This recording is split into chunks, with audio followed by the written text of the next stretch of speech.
Hi friends, welcome to our educational quiz mania channel. Students, in this video today we are going to solve practice set 33 based on standard 6 subject math chapter number 13 profit loss. So, let's get started. Practice set 33 question number 1. Magan Lal bought trousers for rupees 400 and a shirt for rupees 200 and sold them for rupees 448 and rupees 250 respectively. Which of these transactions was more profitable? मगनलालने 400 रुपयांची pant 448 रुपयांना आणि 200 रुपयांचा shirt 250 रुपयांना विकला. तर यापैकी कोणता व्यवहार अधिक फायदेशीर झाला हे आपल्याला काढायचे आहे. तर प्रथम कोणता व्यवहार फायदेशीर झाला हे काढण्यापूर्वी प्रथम आपल्याला पॅन्टवर आणि शर्टवर झालेला नफा काढावा लागेल. तर प्रथम आपण पॅन्टवर झालेला नफा काढूया. Profit on trousers is equal to selling price minus cost price. तर ट्राउझरची सेलिंग प्राइस आहे 448 रुपीज मायनस कॉस्ट प्राइस आहे 400. Profit is equal to 48 rupees. आता ट्राउझरवर झालेला जो नफा आहे तो आहे 48 रुपये. आता आपण ट्राउझरवर होणारा शेकडा नफा काढूया. प्रथम आपण हा शेकडा नफा 1% मानूया.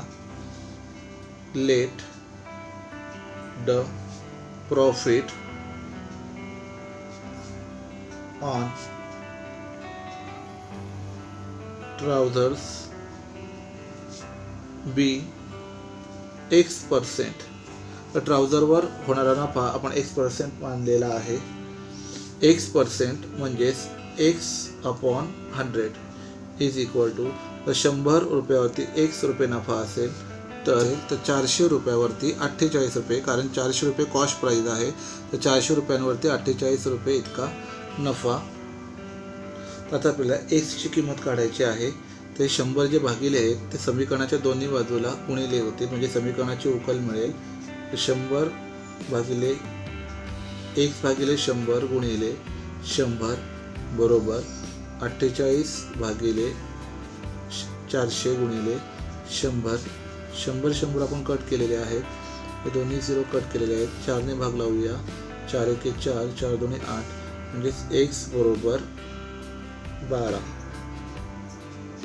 तर X ची किंमत आलेली आहे X बरोबर 12. आता ज्याप्रमाणे आपण ट्राउझरवरील प्रॉफिट काढून आपण पर्सेंटेज काढलेले आहेत, किती टक्के प्रॉफिट झाला ते काढले, त्याचप्रमाणे आता आपण शर्टवरील नफा काढूया. Profit on shirt is equal to selling price minus cost price.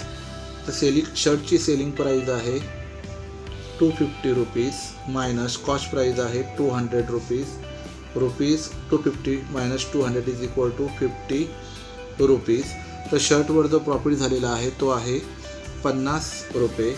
आता आपण या शर्टवरील जो शेकडा नफा आहे तो काढूया. तर शर्टवर होणारा शेकडा नफा आपण Y% इतका मानूया.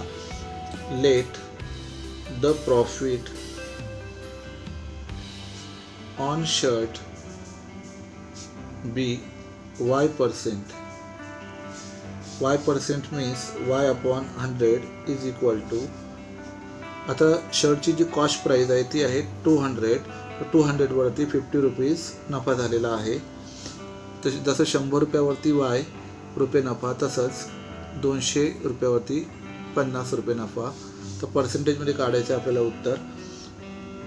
तर Y ची किंमत काढायची आहे आपल्याला आणि समीकरणाची उकल करण्यासाठी आपल्याला 100 ने दोन्ही बाजूला गुणावं लागेल. तर Y/100 into 100 is equal to 50/200 into 100. 100 cut केलेले आहेत. 2 0 कट करूया आपण. 2 1 2 भाग लावूया. 2 2 4 1 उरला. 2 5 10. उत्तर आलेलं आहे y इज इक्वल टू 25. आता तुम्ही ऑब्झर्व करा की x बरोबर 12 आणि y बरोबर 25. तर या ठिकाणी y ची किंमत ही x पेक्षा जास्त आहे, म्हणजेच मगनलालला शर्टवर झालेला नफा हा जास्त प्रमाणात आहे. Here y is greater than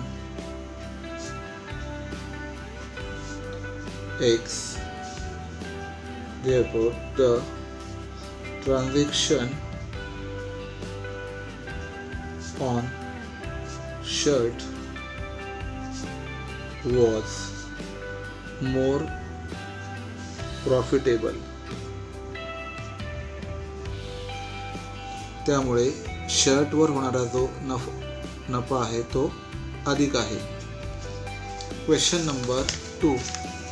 Ramrao bought a cupboard for rupees 4,500 and sold it for rupees 4,950. Shamrao bought a sewing machine for rupees 3,500 and sold it for rupees 3,920. Whose transaction was more profitable?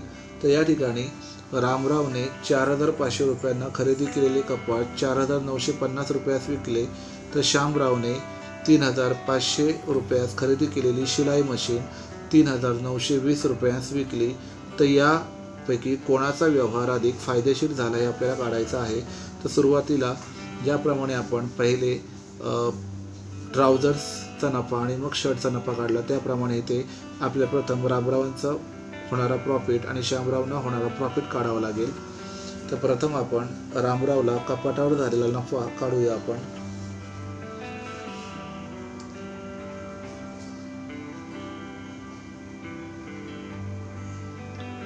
रामराव's transaction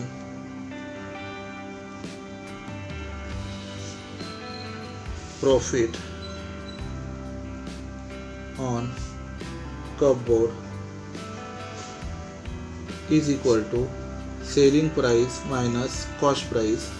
तर कपबोर्डची sale price आहे 4,950 rupees, cost price आहे 4,500. तो उत्तर येतो 450 rupees.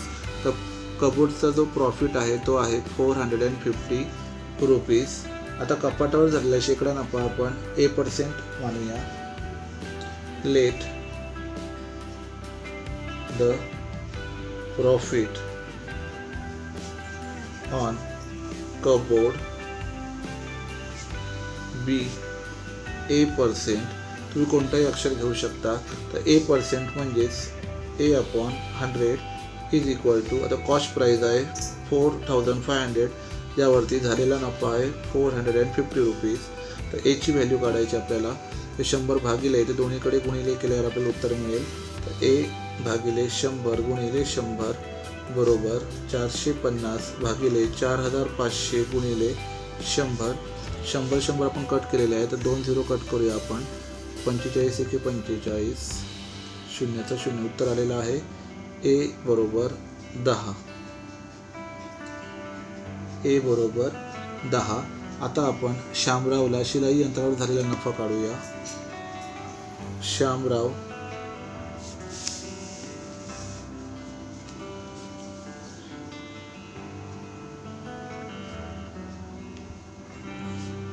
Shamrav's transaction profit on sewing machine is equal to selling price minus cost price. आता शिलाई मशीनची जी cost selling price आहे ती आहे 3,920 मायनस कॉस्ट प्राइस आहे 3,500. वजाबाकी केली असता उत्तर येते 420 रुपये. तर स्विंग मशीनवरचा जो प्रॉफिट आहे तो आहे 420 रुपये. Let the profit on sewing machine be percent. आता शिलाई यंत्रावर झालेला जो शेकडा नफा आहे तो आपण बी पर्सेंट मानलेला आहे. बी पर्सेंट म्हणजे बी अपॉन 100 इज इक्वल टू, तर कॉस्ट प्राईस आहे 3,500 वर जो नफा झालेला आहे तो आहे 420 रुपये. आता आपण बीची किंमत काढूया. B upon 100 into 100 is equal to 420 upon 3,500 into 100. समीकरणाच्या दोन्ही बाजूला आपण 100ने गुणलेला आहे. 100 कट केलेले आहेत, 0 आपण इथे कट केलेला आहे. तर आपण भाग लावूया. 7×35, 7×42, 0 तर परत 5 शिल्लक आहे. तर 5ने 60ला भाग लावूया. 5×1=5, 5×1=5, 1 उरला, 5×2=10. तर बी बरोबर 12 उत्तर आलेलं आहे. बी इज इक्वल टू 12. तर तुम्ही ऑब्झर्व करा, ए बरोबर 10 आणि बी बरोबर 12. म्हणजेच या ठिकाणी श्यामरावांना अधिक फायदा झालेला आहे. Here B is greater than A, therefore Shyamrao transaction was more profitable. म्हणजे श्यामरावांचा व्यवहार अधिक फायदेशीर झालेला आहे. Question number 3. Hanif bought one box of 50 apples for ₹400. He sold all the apples at the rate of ₹10 each. Was there a profit or a loss? What was its percentage? तर हनीफने 50 सफरचंदांची एक पेटी 400 रुपयांना खरेदी केली. ती सर्व सफरचंद त्याने 10 रुपयास एक याप्रमाणे विकली. तर त्याला नफा झाला की तोटा आणि किती टक्के हे आपल्याला काढायचे आहे. तर प्रथम आपण दिलेली माहिती लिहून घेऊया. 50 सफरचंदांची जी खरेदी किंमत आहे ती आहे 400 रुपये. The cost price of 50 apples, the cost price of 50 apples is equal to ₹400. Then the selling price of 50 apples at ₹10 each. तर या ठिकाणी पहा की 50 सफरचंदाची जी कॉस्ट प्राइस आहे ती आहे 400 रुपये. त्यामुळे प्रत्येकी 10 रुपयाप्रमाणे 50 सफरचंदांची जी विक्री किंमत आहे ती येईल बरोबर 50 रुपये गुणिले 10. कारण 50 सफरचंद आहेत त्याने ते 10 रुपयाला याप्रमाणे विकलेला आहे. म्हणून 50 गुणिले 10 बरोबर 500 रुपीज. तर 50 सफरचंदाची जी सेलिंग प्राइस आहे ती आहे 500 रुपये. आता तुम्ही पाहू शकता की कॉस्ट प्राइस आहे 400 आणि सेलिंग प्राइस आहे 500 रुपये. म्हणजेच या व्यवहारात त्याला प्रॉफिट झालेला आहे. The selling price is more than cost price. त्यामुळे त्याला या व्यवहारामध्ये प्रॉफिट झालेला आहे. आता हा प्रॉफिट किती रुपयांचा झाला आहे आपल्याला काढायचा आहे. प्रॉफिटचा आपण फॉर्म्युला लिहूया. Profit is equal to selling price minus cost price. तर सेलिंग प्राइस आहे 500 मायनस कॉस्ट प्राइस आहे 400. 500 मायनस 400 इज इक्वल टू ₹100. तो प्रॉफिट झालेला आहे त्याला 100 रुपयाचा.